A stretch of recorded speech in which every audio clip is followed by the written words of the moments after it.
বেতন বৃদ্ধির দাবিতে রাজশাহী সিটি কর্পোরেশনের দৈনিক মজুরি ভিত্তিক শ্রমিকরা দ্বিতীয় দিনের মতো নগর ভবনের সামনে বিক্ষোভ করছেন। এ নিয়ে আরও জানাতে সেখান থেকে যুক্ত হচ্ছেন আমাদের সহকর্মী মারুফ হাসান। মারুফ, জানাবেন যে বিক্ষোভকারীরা কি বলছেন, এখন কি কি দাবি জানাচ্ছেন তারা?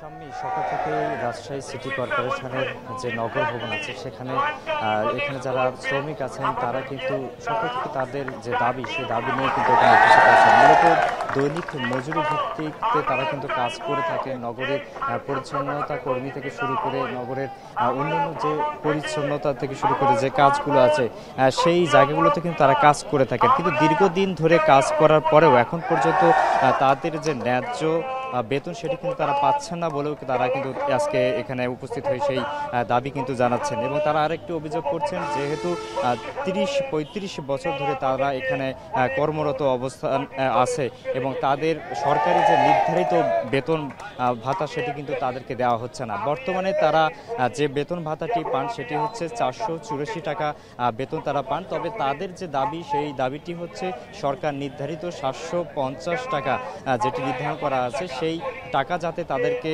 দেওয়া হয় এটি কিন্তু তারা দাবি করছেন। এবং পাশাপাশি এখানে দেখতে পাচ্ছে যে তারা এখানে সকাল থেকে অবস্থান করে এবং সিটি কর্পোরেশনে যারা কর্মচারী আছেন তারা সকল মিলে আজকে কিন্তু কর্মবিরতিও কিন্তু ঘোষণা করেছেন। পাশাপাশি প্রশাসনের কাছে তাদের যে দাবি সেটি হচ্ছে অন্য কোনো দাবি তারা এখানে তুলছেন না, শুধুমাত্র বেতন ভাতা যাতে বৃদ্ধি করা হয় সেই দাবিটাই তারা কিন্তু এখন পর্যন্ত অটল আছেন।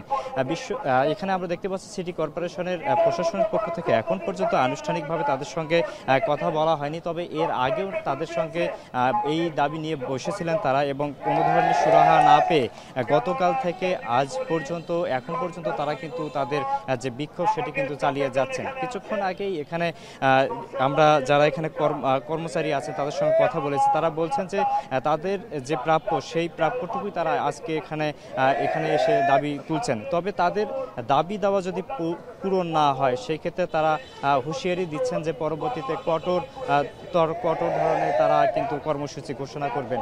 যেহেতু এখন পর্যন্ত নগর ভবন থেকে বা নগর প্রশাসনের পক্ষ থেকে কোনো ধরনের আশ্বাস দেওয়া হয়নি বা কোনো ধরনের সুরাহার বিষয়ে কোনো কথা হয়নি, যার কারণে তারা এখন পর্যন্ত তাদের যে বিক্ষোভ কর্মসূচি সেটি চালিয়ে যাচ্ছেন। যেহেতু অল্প সময় আছে এবং তাদের কাছে এখন পর্যন্ত কোনো ধরনের আশ্বাস আসেনি, সেই ক্ষেত্রে তারা তাদের দাবি দাওয়া নিয়েই এখন পর্যন্ত অটল আছেন।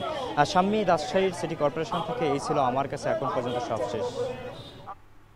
বেতন বৃদ্ধির দাবিতে রাজশাহী সিটি কর্পোরেশনের মজুরি ভিত্তিক শ্রমিকরা আন্দোলন করছে, এ বিষয়ে আমাদেরকে জানাচ্ছিলেন সহকর্মী মারুফ হাসান।